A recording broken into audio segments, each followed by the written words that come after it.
Magandang buhay po. Kumusta kayo mga kababayan, mga kalingap, ka-business kapapi, ka-team ni Daddy Frankie at saka kay Tatay Tekram. At ito po ngayon, quick update lang po tayo. No? Muli pong bumira o bumanat sila Pinuno Ka-Business. Gaya ng kanyang ipinangako nung time na meron silang pinuntahan na lugar nung nag-picnic sila at may nakita siyang isang kubo sa tawid ilog. At sabi nga niya babalikan niya yon once na nakasahod na sila sa YouTube channel. So dito ho ako ngayon, magbibigay ng aking reaction, opinion, at syempre pasasalamat na rin. Pero bago ko ituloy, may bagong subscriber po na pumasok sa akin, Munting Kobo. Welcome po at maraming salamat sa iyo. At sana po mag-comment ka para ma-shoutout din ho kita kung sino man po ikaw. At saka yun, mga silent viewers, commenters, mga nagla-like, nag-share, mga hindi po nag-skip ng ads, maraming salamat po sa suporta ninyo. At itutuloy ko na, support ko natin Ka-Business Official, Mrs. KB Official, Papa Rins TV, Ka-Business Family Channel po nila, and mga kasamahan ko pong reactors dito sa Ka-Business Official, at saka yung mga kagawang support din po natin, yung mga hindi pa nakapag-subscribe dyan na nanonood, kasi marami talaga yung mga nanonood lang sila pero hindi pa nakapag-subscribe. So please, click nyo na lang po kasi libre naman ho yun. Pag meron lang ho kayong time o kaya yung nandito na ho sa puso ninyo. Yan. And also, Kuya Bal, support po natin. Bal Santos Matubang, Ate Edna Vlogs, Kalinga Project Tapia Matubang, mga Karepa Reactors, nakasamahan ko po at mga Kalinga Partners. Yan. Sa Kalinga Community, support po natin. So ito ho, sa Pinuno Ka-Business and team, ayan, shout out. So, naglakbay sila. Nung dati pumunta sila doon nakamotor, pero ngayon siguro may sasakyan na kaya naglakad lang sila papasok sa looban. At tinawid din naman nila yung ilog, mabuti nga kamo, medyo malinaw-linaw at walang ulan. Ito ho, Pinuno Ka-Business, paalam ko muli, kumuha po ako ng clip doon sa iyong video at ito po isi-share ko dito sa aking reaction para may resibo po ako at mapanood din ho ng mga nakasuporta din po sa akin. Yung mga supporters dyan na organic. Maraming salamat sa inyo. Ito panoorin muna natin. So ngayon, meron kaming dalang biyaya para sa inyo, Ate Lilit, pagdamutan nyo. Lilit nga. Litlet. Oh. Ito, meron kaming 25 kilos na bigas. Ibigay natin. Maraming salamat po. Oo, tapos meron ding... asan pala yung mga anak mo? Nag-aaral po. Pumasok. Yung 4 na taon nandun sa papat. So ito, meron tayo yan, bigas, 25 kilos na bigas, tapos ito merong mga konting, kape, noodles, dilata. No? Huwag kang galit, no? Maraming salamat. Yan, pagdamutan mo na, para sa pamilya mo yan. Pagdamutan mo na yung aming nakayanan, kasi sumahod ako sa YouTube channel ko Kaya nag-share ako Congratulations! Pre, mga ka-business po. So yan, isang pamilya, ang ating napag-share ng ating blessing na tinanggap sa ating YouTube channel. Yan, kayo na po bahala. Salamat po, ma'am. Opo, huwag po kayo mag-map sa amin, ha? So yun, Ate Lilit, hindi ka na namin pakaabalahin, tutuloy na rin kami. Baka may gusto kang sabihin, ayan, yung mga kamag-anak mo rin sa probinsya o kung nasaan, baka sakali mapanood nila yan. Ay, sana mapapanood nila kasi napakatagal na nila akong pinapauwi, hindi ako nakauwi. Walang pera nga. Yun ang ko lang. Nagpapasalamat po sa inyo ng kaya kong grasyang dumating sa inyo. Salamat ate, sabihin mo, ano yung pinagdadaanan mo ate?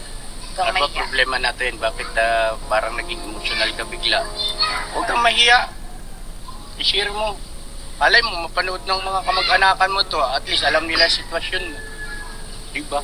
Sino bang kamag-anak mo ate na nagpapauwi si nanay, tatay, kapatid? Sila nanay, si tatay ko, pero hindi nila ako napauwi, wala ko sa pera. Ayun lang, naiya ako Alam po ba nila yung kalagayan niyo dito? Ay, hindi. Sinabi ko, pero ang sabi nila, ano lang daw, sa sarili kong sikap para makauwi ako. Hindi ako tinulungan. Saan po bang probinsya kayo pinapauwi? Sa Buanga po. Bakit, ano bang balak mo? Uuwi ka na sa Zamboanga kasama yung pamilya mo, asawa mo, at saka mga anak mo? Okay lang sa akin kahit mga anak ko lang masama, pero asawa ko, ayaw niya sumama sa akin sa Mindanao. Takot siya doon. Takot siya doon. Bakit siya takot? Ewan ko ba sa kanya? Ayaw, Bicol kasi siya. Alam niyo ba mga kabisnes sa Mindanao ay napakasarap tumira, napakamapayapa doon. Kabaliktaran yung mga nababalitaan o siya sabi-sabi, kabaliktaran po yun sa totoo lang. Napakaganda ng lugar ng Mindanao, mga kabisnes namin minamahal. Mas disiplinado pa nga mga tao Oo ron nga po.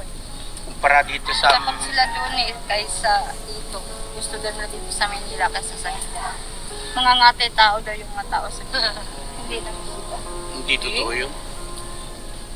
Kahit naman saan, merong mga ngatay ng tao kung halimbawa kailangan mong katayin ka. Kaya nga. Kung dapat kang katayin.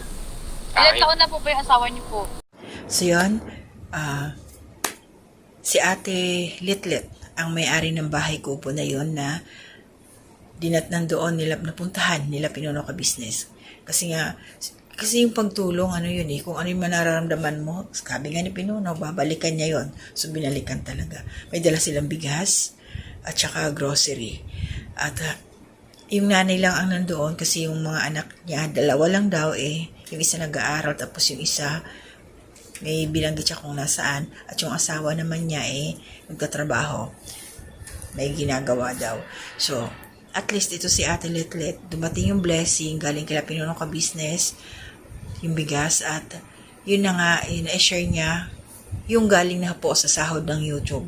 So, palakpakan po natin si Pinuno Ka Business at muli po silang bumaan at bumira, nag-share ng blessing at nagpasalamat nga doon si Ate Litlit at medyo naging emotional siya, di ba?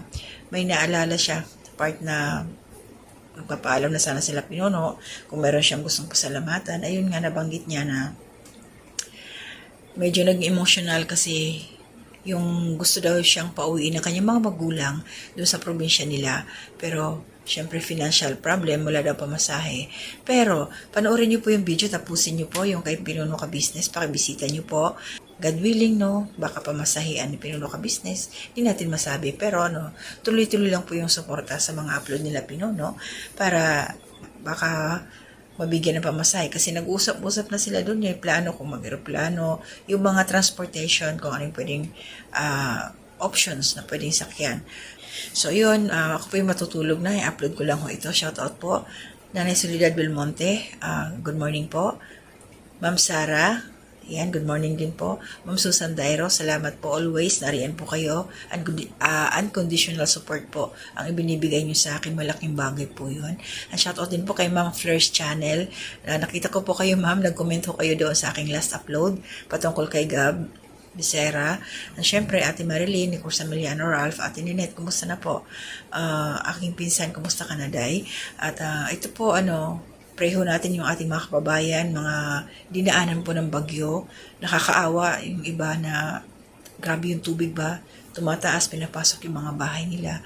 Kaya preho natin sila at sana mayroong mga taong tumulong sa kanila, sa kanilang mga pangangailangan, yung mga ibang kababayan natin na medyo may sapat na pwedeng ma-share sa ating mga kababayan na ngayon nandyan sa problema, sa kalamidad. Yan. So mag-iingat po tayo palagi. Always pray lang. Iba na talaga ang panahon ngayon. So hanggang dito na muna ako. Maraming salamat po. To God be the glory.